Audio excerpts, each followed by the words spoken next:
पन्नों में परमेश्वर ने हमारे अनुसरण के लिए एक समय सीमा निर्धारित की है, और यह उत्पत्ति से मलाकी, मत्ती से यूहन्ना, प्रेरितों के कार्य तक के क्रम में है, रोमियो से फिलेमोन तक, और फिर इब्रानियों से प्रकाशित वाक्य तक। तो हमारे पास भविष्यवाणी, फिर पीला भाग दमिश्क के मार्ग पर तरसूस के शाऊल के सामने मसीह के प्रकट होने, और अनुग्रह के प्रबंध के अंत में हमें स्वर्गारोहित करने के लिए प्रभु यीशु मसीह के प्रकट होने के बीच का रहस्य है, जो रहस्य पौलुस को दिया गया था।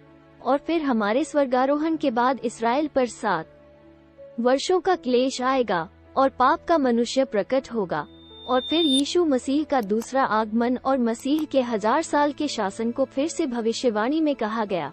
तो हमारे पास, जैसा कि यह इफिसियों के समय में विभाजित है, लेकिन अभी और आने वाले युगों में भी, और संपूर्ण बाइबल का मुख्य बिंदु ये है कि मसीह हमारे पापों के लिए मरा, दफनाया गया और शास्त्रों के अनुसार तीसरे दिन पुनः जीवित हो गया। तो मैं आपको बताना चाहता हूँ कि इस सप्ताह किंडल पर हमारी सभी पुस्तकें बिक रही हैं।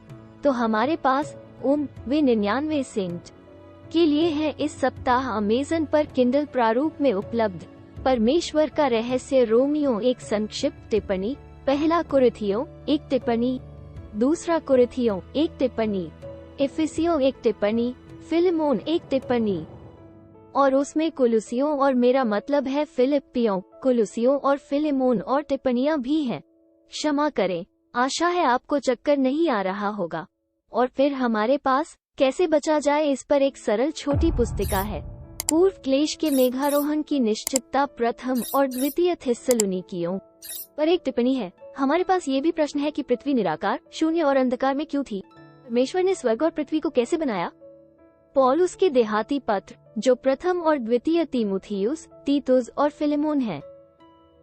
और फिर हमारे पास है, क्या परमेश्वर के पास मानव जाति के लिए 7000 साल की योजना हो सकती है?